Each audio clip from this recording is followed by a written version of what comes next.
सभी बड़ों को प्रणाम और छोटों को बहुत सारा प्यार। आज जो मैं कहानी लेकर आई हूँ वो मुझे लगता है बहुत से लोगों ने ज़रूर सुनी होगी, और अगर नहीं सुनी है तो आज सुनिए। साइकिल की सवारी। ये साइकिल की सवारी मुझे मेरे स्कूल के दिनों में भी ले चलती है और मेरे बचपन के दिनों में भी ले चलती है। तो आइए शुरू करते हैं साइकिल की सवारी, जिसे कि लिखा है सुदर्शन जी ने। भगवान ही जानता है कि जब मैं किसी को साइकिल की सवारी करते या हारमोनियम बजाते देखता हूँ तब मुझे अपने ऊपर कैसी दया आती है। सोचता हूँ भगवान ने ये दोनों विद्याएं भी खूब बनाई हैं। एक से समय बचता है, दूसरी से समय कटता है। मगर तमाशा देखिए, हमारे प्रारब्ध में कलयुग की ये दोनों विद्याएं नहीं लिखी गई। ना साइकिल ही चला सकते हैं, ना बाजा ही बजा सकते हैं।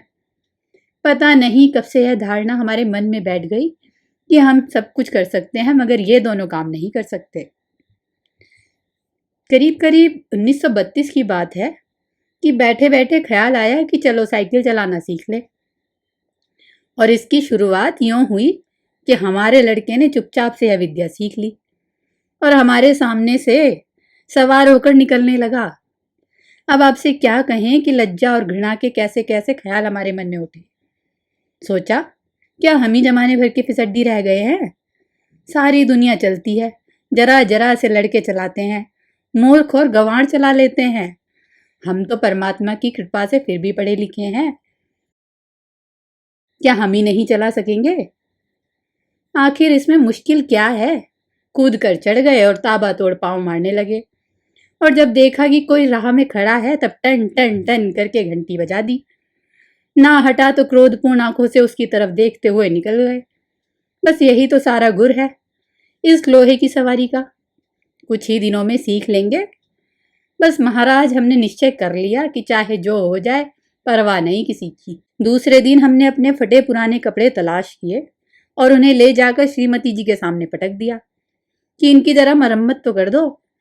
श्रीमती जी तो हमारी तरफ अचरज भरी दृष्टि से देख रही थी और कह रही थी, इन कपड़ों में अब जान ही कहाँ बची है।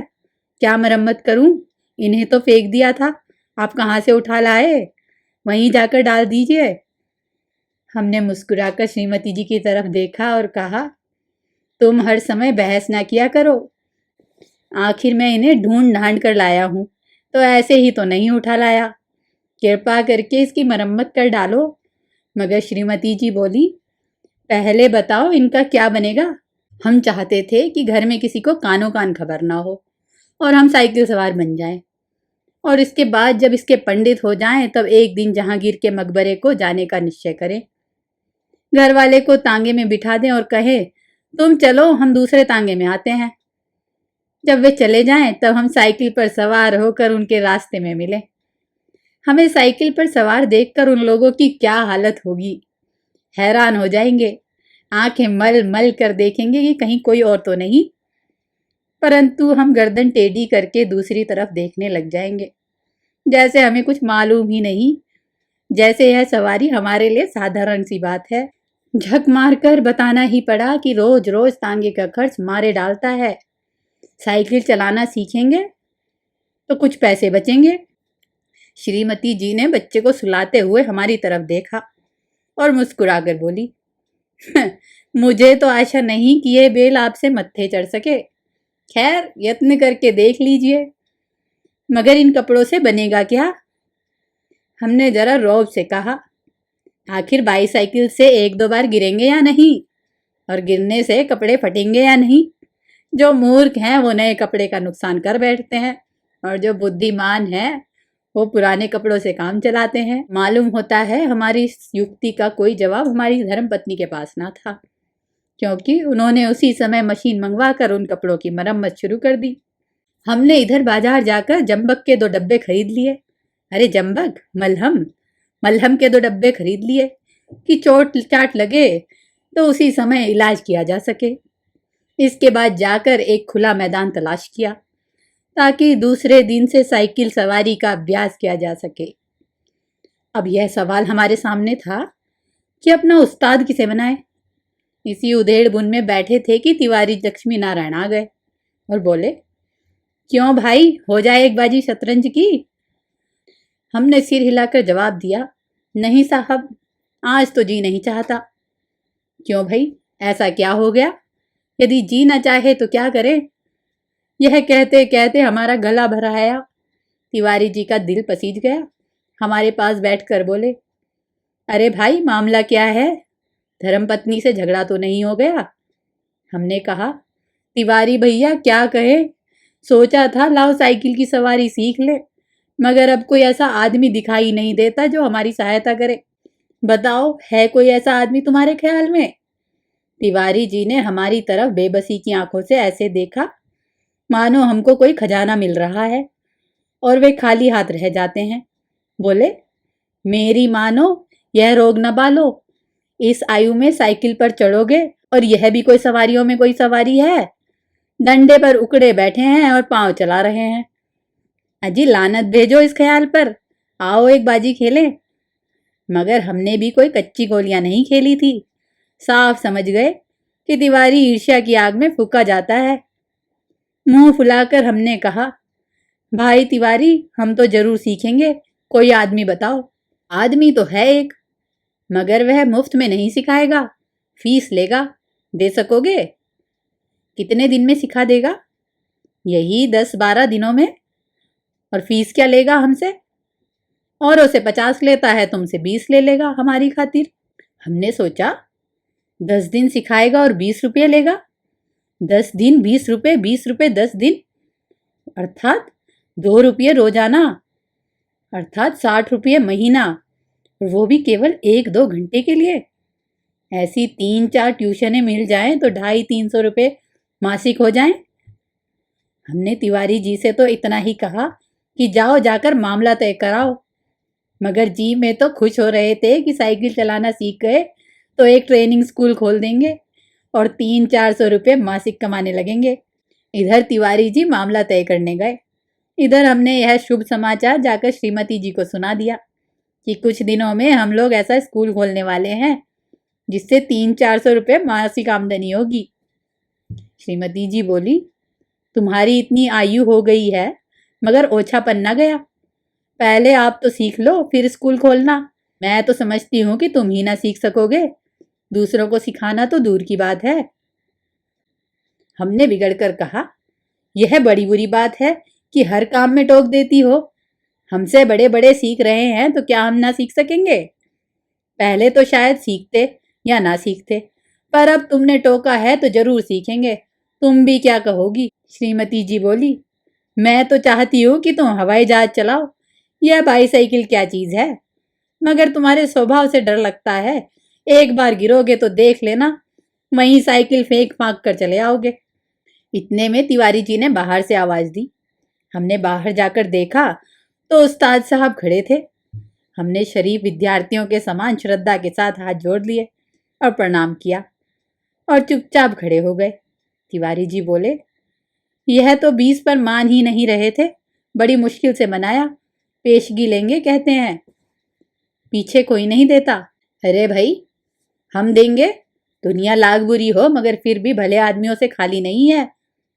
यह बस चलाना सिखा दें, फिर देखें हम इनकी क्या क्या सेवा करते हैं।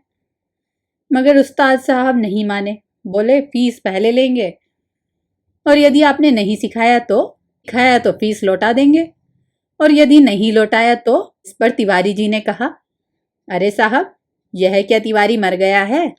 शहर में रहना हराम कर दूं, बाजार में निकलना बंद कर दूं, फीस लेकर भाग जाना कोई हंसी खेल नहीं है। जब हमें विश्वास हो गया कि इसमें कोई धोखा नहीं, तब हमने फीस के रुपए लाकर उस्ताद को भेंट कर दिए और कहा, उस्ताद, कल सवेरे से ही आ जाना, हम तैयार रहेंगे। इस काम के लिए कपड़े भी बनवा लिए हैं, अगर गिरे पड़े तो चोट पर लगाने के लिए जंबक भी खरीद लिया है। और हाँ, हमारे पड़ोस में जो मिस्त्री रहता है उससे साइकिल भी मांग ली है। आप सवेरे ही चले आए तो हरि नाम लेकर शुरू कर दें। तिवारी जी और उस्ताद जी हमें हर तरह से तसल्ली देकर चले गए। इतने में हमें याद आया कि एक बात कहना तो भूल गए। नंगे पांव भागे और इन्हें बाजार में जाकर पकड़ा। वे हैरान थे। हमने हांफते हांफते कहा, उस्ताद, हम शहर के पास नहीं सीखेंगे, लॉरेंस बाग में जो मैदान है वहां सीखेंगे। वहां एक तो भूमि नरम है, चोट कम लगती है, दूसरा वहां कोई देखता नहीं। रात को आराम की नींद कहाँ, बार बार चौंकते थे और देखते थे कहीं सूरज तो नहीं निकल आया। सोते थे तो साइकिल के सपने आते थे, और एक बार तो देखा कि साइकिल से गिरकर जख्मी हो गए हैं। साइकिल आप से आप हवा में चल रही है और लोग हमारी तरफ आंखें फाड़ फाड़ कर देख रहे हैं। अब आंखें खुली तो दिन निकल आया था। जल्दी से जाकर वो पुराने कपड़े पहने और जम्बक का डिब्बा साथ लिए और नौकर को भेजकर मिस्त्री से साइकिल मंगवा ली। इसी समय उस्ताद साहब भी आ गए और हम भगवान का नाम लेकर लॉरेंस बाग की ओर चले। लेकिन अभी घर से निकले ही थे कि कमबख्त बिल्ली ने रास्ता काट दिया और लड़के ने छींक दिया। क्या कहें कि हमें कितना क्रोध आया उस नामुराद बिल्ली पर और उस शैतान लड़के पर, मगर क्या करते, दांत पीस कर रह गए। एक बार फिर भगवान का पावन नाम लिया और आगे बढ़े। पर बाजार में पहुंचकर देखते हैं हर आदमी हमारी तरफ देख रहा है और हंस रहा है। अब हम हैरान थे कि बात क्या है। सहसा हमने देखा, हमने जल्दी और घबराहट में पजामा और अचकन दोनों उल्टे पहन लिए हैं और लोग इसी पर हंस रहे हैं। सर मुंडाते ओले ही पड़ गए। हमने उस्ताद से माफी मांगी और घर लौट आए। अर्थात हमारा पहला दिन मुफ्त में गुजरा। दूसरे दिन फिर निकले। रास्ते में उस्ताद साहब बोले, मैं एक गिलास लस्सी पी लूं, आप जरा साइकिल को थामिए। उस्ताद साहब लस्सी पीने लगे तो हमने साइकिल के पुर्जों की ऊपर नीचे परीक्षा शुरू कर दी। फिर कुछ जी में आया तो उसका हैंडल पकड़कर चलने लगे, मगर 2 ही कदम गए होंगे कि ऐसा मालूम हुआ जैसे साइकिल हमारे सीने पर चढ़ी आती है। इस समय हमारे सामने गंभीर प्रश्न यह था कि क्या करना चाहिए, युद्ध क्षेत्र में डटे रहें या हट जाएं। सोच विचार के बाद यही निश्चय हुआ कि यह लोहे का घोड़ा है, इसके सामने हम क्या चीज हैं। बड़े बड़े वीर योद्धा भी ठहर नहीं सकते। इसलिए हमने साइकिल छोड़ दी और भगोड़े सिपाही बनकर मुड़ गए। पर दूसरे ही क्षण साइकिल पूरे जोर से हमारे पांव पर गिर गई और हमारी राम दुहाई बाजार के एक सिरे से दूसरे सिरे तक गूंजने लगी। उस्ताद भी लस्सी छोड़कर दौड़े आए और अन्य दयावान लोग भी जमा हो गए। सबने मिलकर हमारा पांव साइकिल से निकाला। भगवान के एक भक्त ने तो जम्बक का डिब्बा भी उठाकर हमारे हाथ में दे दिया। दूसरे ने हमारी बगलों में हाथ डालकर हमें उठाया और सहानुभूति से पूछा, चोट तो नहीं आई? जरा 2-4 कदम चलिए, नहीं तो लहू जम जाएगा। इस तरह दूसरे दिन भी हम और हमारी साइकिल दोनों अपने घर में थोड़ी दूर पर जख्मी हो गए। हम लंगड़ाते हुए घर लौटे और साइकिल ठीक होने के लिए मिस्त्री की दुकान पर भेज दी। मगर हमारे वीर हृदय का साहस और धीरज तो देखिए। अब भी मैदान में डटे रहे। कई बार गिरे, कई बार शहीद हुए, घुटने तुड़वाए, कपड़े फड़वाए, पर क्या मजाल जो जी छूट जाए। 8-9 दिनों में साइकिल चलाना सीख गए थे, लेकिन अभी उस पर चढ़ना नहीं आता था।